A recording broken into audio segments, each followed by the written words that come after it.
job, your mission is excel in the education, okay? Don't get into any other area. I am reminded of the dream of an Indian poet, Kaniyan Pungundranar, who articulated. आइए आज हम बात करते हैं एक ऐसे शख्स की जो कि भारत को अंतर्राष्ट्रीय मंचों पर रिप्रेजेंट करने के साथ भारत को ऐसी ताकत दी जिससे कि आज हमारा दुश्मन थर्राता है। यहाँ हम बात करने जा रहे हैं missile man of the India, जिनका नाम है डॉक्टर APJ अब्दुल कलाम। आइए आज हम इनके जन्म से लेकर के इनके मृत्यु तक की कहानी को समझते हैं। आखिरकार एक बच्चा जो कि तमिलनाडु के एक छोटे से परिवार में जन्म लेता है और एक नाव चालक के यहाँ पैदा होता है, कैसे अखबार बेचते हुए, पढ़ाई करते हुए, कैसे वह मद्रास इंस्टीट्यूट ऑफ टेक्नोलॉजी से एरोस्पेस इंजीनियरिंग करता है और कैसे वह इसरो और DRDO जैसे प्रसिद्ध संस्थान में काम करते हुए भारत का राष्ट्रपति बनता है और मिसाइल मैन ऑफ इंडिया कहलाता है। आइए आज हम इस प्रेरणादायक कहानी के बारे में जानते हैं, कुछ रोचक तथ्यों को समझते हैं। आइए, बात है 15 अक्टूबर सन 1931 को, जब तमिलनाडु के एक छोटे से गांव रामेश्वरम में एक बच्चे का जन्म होता है जिसके पिता का नाम जैनुलब्दीन था, जो कि एक साधारण से नाव चालक थे, जिनकी कमाई का एकमात्र जरिया था नाव को चलाना और उसी से वे पैसा कमाते थे और अपने घर परिवार का पालन पोषण करते थे। इस बच्चे की माँ का नाम था आसियम्मा, जो कि एक गृहिणी थी। माँ कहा जाता है कि इनका दिल बहुत ही साफ था। यह बच्चा आगे चलकर भारत का मिसाइल मैन कहलाया, जिसका पूरा नाम था अबुल पाकिर जैनुलब्दीन अब्दुल कलाम। माना जाता है कि अब्दुल कलाम बचपन से ही बड़े होनहार थे और वे सारे कामों में बढ़ चढ़कर भाग लेते थे और बहुत ही होनहार बच्चे थे। बचपन में इनके घर की हालत बहुत ख़राब थी, क्योंकि इनके पिता का एकमात्र जरिया था नाव का चालन करना, जिससे जो कमाई होती थी उसे अपने परिवार का पालन पोषण करते थे। लेकिन दिमाग इस बच्चे का बहुत तेज था और इनके दिल में सपना था उड़ने का, आसमान को छूने का, आसमान की ऊंचाइयों को नापने का। ये रोज़ सुबह 4 बजे उठते थे, नमाज़ पढ़ते थे और फिर सुबह होते ही ये अखबार बांटते थे ताकि इनको कुछ पैसा मिल सके और वे अपनी पढ़ाई पूरा करने के लिए स्कूल में उससे फीस के रूप में जमा कर सकें। ऐसा कहा जाता है कि अब्दुल कलाम को किताबों से बहुत ही प्यार था।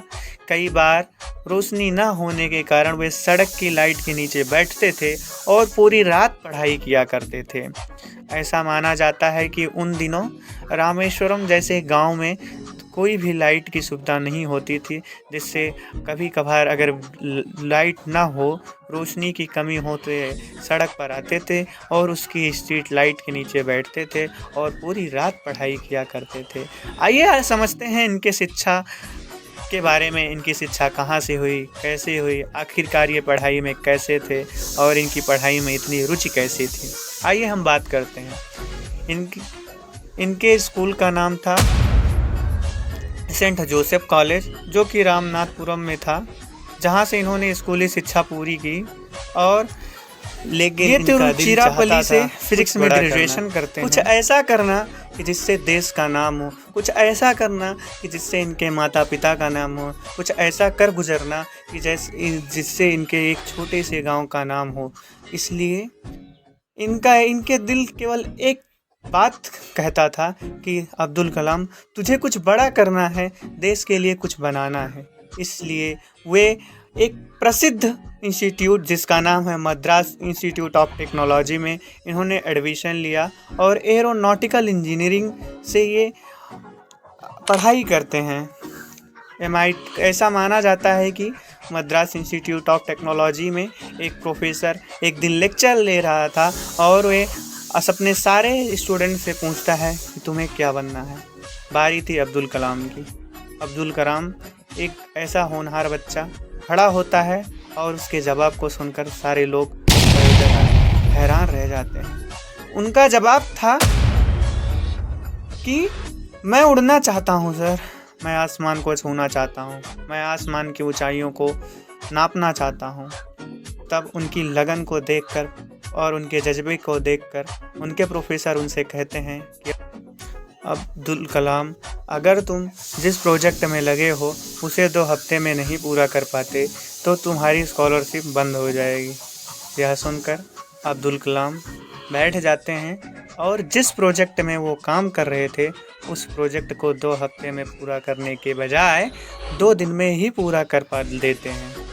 ऐसी मेहनत और लगन को देखकर उनके प्रोफेसर दोबारा क्लास में आते हैं और कहते हैं, कलाम, सच में तुम में आकाश को छूने की आग है और तुम आकाश को छू सकते हो। उनके प्रोफेसर ने ये प्रोजेक्ट वाली बात इसलिए की थी क्योंकि उन्हें अब्दुल कलाम को परखना था कि अब्दुल कलाम में सच में ऐसी आग है, क्या अब्दुल कलाम में सच में ऐसा जुनून है, सच में वो बच्चा कुछ अलग करना चाहता है, सच में वह बच्चा आसमान की ऊंचाइयों को नापना चाहता है। इसलिए वे प्रोफेसर ने अब्दुल कलाम को चैलेंज दिया, पर चैलेंज का टाइम था 2 हफ्ते, पर अब्दुल कलाम ने चैलेंज को एक्सेप्ट किया और उसे 2 दिन में ही पूरा कर दिखाया। यह दिखाता है अब्दुल कलाम की लगन को, उनके मेहनत को, उनके काम की ईमानदारी को, जो यह दर्शाता है कि वो सच में आसमान को छूना चाहते थे, आसमान की ऊंचाइयों को नापना चाहते थे। अब हम बात करते हैं कि उनके वैज्ञानिक यात्रा की शुरुआत कैसे होती है। बात है सन 1960 से 1980 के बीच की। 1960 में उनकी इंजीनियरिंग पूरी होती है और वे डीआरडीओ को ज्वाइन करते हैं, लेकिन वहाँ काम लिमिटेड था और दिल में उनको कुछ बड़े करने की चाह थी। कुछ साल बाद वे इसरो को ज्वाइन करते हैं।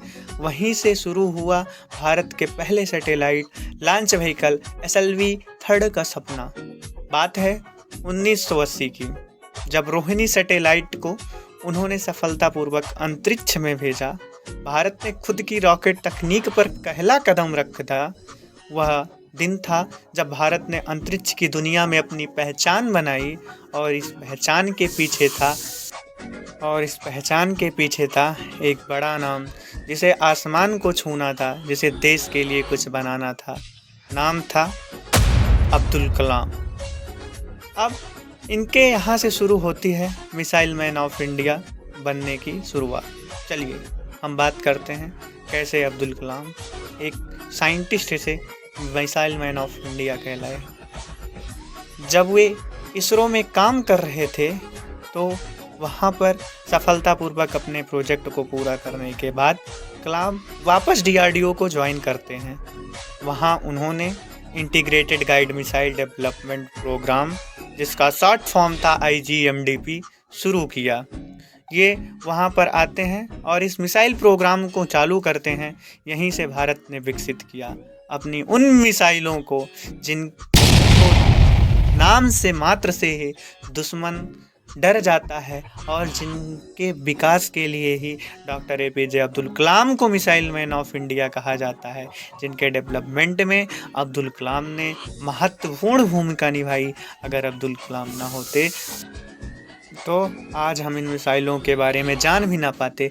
ये मिसाइलें हैं, पहली अग्नि मिसाइल, दूसरी पृथ्वी मिसाइल, तीसरी आकाश मिसाइल, चौथी नाग मिसाइल और 5वीं है त्रिशूल मिसाइल। इन्हीं मिसाइलों का सफलतापूर्वक डेवलपमेंट करने के बाद इनका नाम पड़ा the missile man of India. लेकिन उनकी सफलता सिर्फ टेक्नोलॉजी तक ही सीमित नहीं थी। वे अपने हर साथी को सिखाते थे, dream is that which you see while sleeping, it is something that does not let you sleep. इसका हिंदी में मतलब था कि सपना वह नहीं है जो तुम सोते हुए देखते हो, सपने वे होते हैं जो तुम्हें दिन रात सोने नहीं देते और काम करने के लिए मजबूर करते हैं।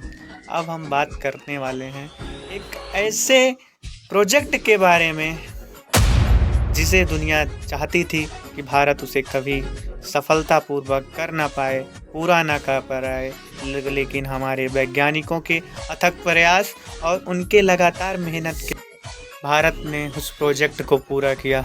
वह प्रोजेक्ट था राजस्थान का पोखरण परीक्षण।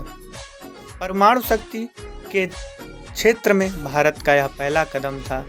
तारीख थी 11 मई, वर्ष था 1998, जगह थी राजस्थान का पोखरण।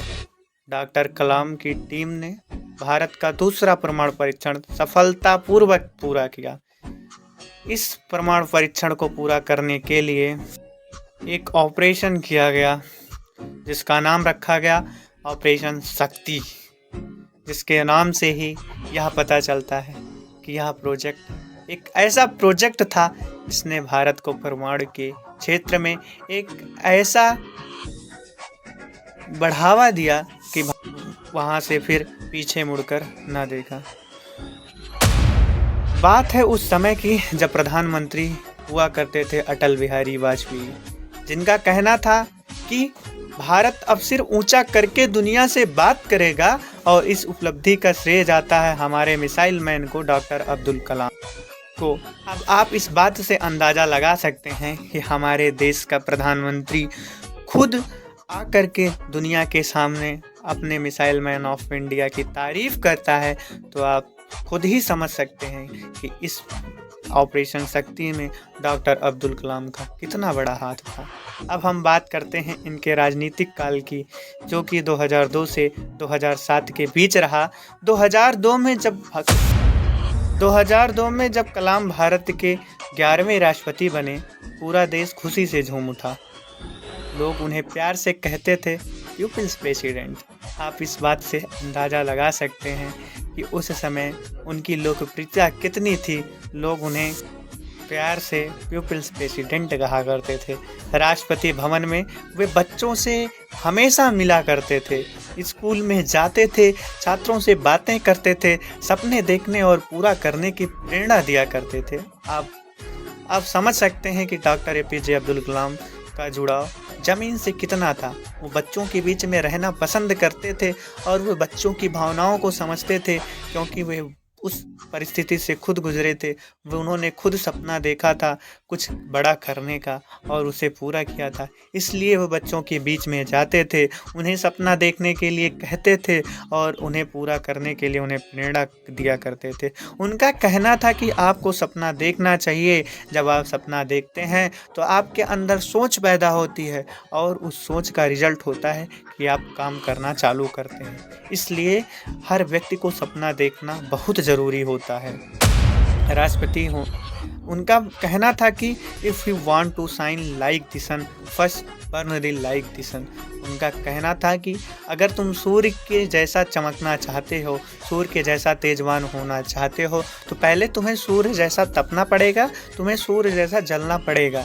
वे राष्ट्रपति होने के बावजूद उन्होंने कभी अपनी सादगी नहीं छोड़ी। उनके पास कोई महंगी गाड़ी न थी, न तो उनके पास आलीशान कपड़े थे। उनके पास बस एक जो सबसे कीमती थे, जिसका कोई कीमत न था, तो उनकी प्यारी सी मुस्कान और उनकी विनम्रता थी। आज हम बात करते हैं अब उनके शिक्षक काल के बारे में कि उनका शिक्षक काल कैसे रहा। उनके शिक्षक काल की शुरुआत होती है 2007 से 2015 के बीच में। 2007 में उनका राष्ट्रपति कार्यकाल पूरा होता है और वो अपने पद को छोड़ देते हैं। कलाम फिर वहीं से जो किया, वे सबके लिए प्रेरणा के स्रोत बनते गए और सबसे वे जुड़ते गए और सबके दिल में अपनी जगह और बनाते गए। वो कहते थे कि teaching is the most noble profession. उनका कहना था कि अगर कोई प्रोफेशन सबसे सर्वश्रेष्ठ है तो वह है टीचिंग, यानी लोगों को पढ़ाना, लोगों को जागरूक करना, लोगों को ज्ञान देना और लोगों को हर एक परिस्थिति के बारे में समझाना। उन्होंने देश भर में हजारों छात्रों से मुलाकात की और हर जगह एक ही संदेश दिया, dream big, work hard, stay humble. यानी तुम सपने बड़े देखो, मेहनत उसके लिए उतनी ही ज़्यादा करो और हमेशा ज़मीन से जुड़े रहो, हमेशा विनम्र बने रहो। अब्दुल कलाम का बस यही संदेश था आज उस समय की युवा पीढ़ी के लिए, उस समय की छात्राओं के लिए। उस समय दिया गया यह संदेश आज कल के युवा, आज कल के छात्रों, आज कल के सभी वर्ग के लोगों के ऊपर लागू होता है। इनकी हम बात करते हैं इनकी अमर विदाई यानी इनके अंतिम काल के बारे में। यानी इनकी मृत्यु के बारे में, जो कि भारत को झकझोर कर रख दिया। भारत के इतिहास में यह सबसे बड़ा लॉस था भारत के लिए, क्योंकि एक ऐसा व्यक्ति जिसने भारत को परमाणु के क्षेत्र में, मिसाइल के क्षेत्र में और स्पेस के क्षेत्र में इतना सब कुछ दिया कि भारत उसका हमेशा ऋणी रहेगा। भारत उसे कभी न भूल पाएगा। बात है 27 जुलाई 2015 की, जब डॉक्टर कलाम शिलांग के एक IIM में एक लेक्चर दे रहे थे। वो मंच पर बोले, let's dream of a developed India. आओ हम विकसित भारत की कल्पना करते हैं। और कुछ ही क्षणों बाद उनका सिर झुक गया, उन्हें अस्पताल ले जाया गया, लेकिन देश का यह प्रिय बेटा हमें छोड़कर चला गया। उनके मृत्यु के बाद पूरा भारत रोया था। पूरे भारत में शोक की लहर थी, पूरे भारत ने शोक को झेला था, लेकिन उनकी आत्मा आज भी हर बच्चे के सपनों में जिंदा है। अगर कोई भी बच्चा, कोई गांव का बच्चा, कोई शहर का बच्चा, कोई कॉलेज का बच्चा, कोई स्कूल का बच्चा, कोई भी स्टूडेंट हो, कोई भी इंसान हो, अगर कभी वह ज़िंदगी में हार मान जाता है तो अब्दुल कलाम की उन बातों को याद करता है जो वह एक समय हमारे छात्रों को दिया करते थे, हमारे देशवासियों को दिया करते थे। उनके अंतिम संदेश जो थी उनकी विरासत है, जिसे हमें संजो कर रखना है, जिसे कभी भी इस चमचमाती इस विकास के दौर में कभी नहीं भूलना है। उनके आदर्शों पर चल के हमें विकसित भारत को बनाना है। उनके अंतिम संदेश थे कि गरीब होना कोई शर्म नहीं। उनका यह महत्वपूर्ण संदेश था, क्योंकि वो खुद गरीबी झेले थे और गरीबी से उठकर वे भारत के राष्ट्रपति और मिसाइल मैन ऑफ इंडिया बने थे। उनका कहना था कि सपना देखना और उन्हें पूरा करना सबसे बड़ा धर्म है, इससे बढ़कर कोई भी धर्म नहीं है। क्योंकि आजकल बहुत सारे लोग होते हैं, सपना देखते हैं, एक दिन काम करते हैं, 2 दिन काम करते हैं, उसके बाद काम करना छोड़ देते हैं। उन्होंने विकास के क्षेत्र में काम करते हुए, मिसाइल के क्षेत्र में काम करते हुए, राष्ट्रपति रहते उन्होंने बहुत सारी किताबें लिखी। उनकी पहली किताब थी विंग्स ऑफ फायर, जो कि प्रसिद्ध है उनकी विचारों के लिए, उनकी कहानियों के लिए। दूसरी किताब थी इग्नाइटेड माइंड्स और लास्ट आखिरी किताब थी इंडिया 2020। आज भी युवाओं के लिए यह एक दिशा बन चुकी है, जो हर एक युवाओं को उनका मार्ग दिखाती है, उनका मार्गदर्शन करती है। उनका एक वाक्य था जो कि हमेशा दिलों में गूंजता है, you have to dream before your dreams can come true. तुम्हें तब तक सपना देखना चाहिए जब तक कि तुम्हारा सपना पूरा नहीं हो जाता। आप इस बात से अंदाज़ा लगा सकते हैं कि डॉक्टर APJ अब्दुल कलाम कितना दूरदर्शी थे। वे जानते थे कि लोगों को कैसे आगे ले जाना है, कैसे हमें विकसित भारत बनाना है। इसीलिए उनका कहना था कि तुम तब तक सपना देखो जब तक कि वह सपना पूरा ना हो जाए। अब आप क्या कहना चाहेंगे ऐसे महान विरासत के बारे में जिसे भारत खोकर कभी उसकी पूर्ति ना कर पाएगा? अब्दुल कलाम चले गए, पर उनका सपना अब भी हमारे बीच है। एक ऐसा भारत जो कि पूर्ण रूप से शिक्षित हो, मजबूत हो और आत्मनिर्भर हो।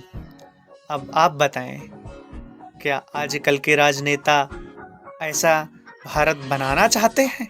ऐसा शिक्षित भारत बनाना चाहते हैं? भारत ऐसा मजबूत बनाना चाहते हैं? अब हम भारतीयों को डॉक्टर APJ अब्दुल कलाम के सपनों और इनके शिक्षा के बारे में समझना चाहिए और उसे पूरा करने की तरफ हमें बढ़ना चाहिए। या अब्दुल कलाम के सपनों को पूरा करने की जिम्मेदारी हम पूरे भारतवर्ष की है और हम पूरे भारतवासियों की है।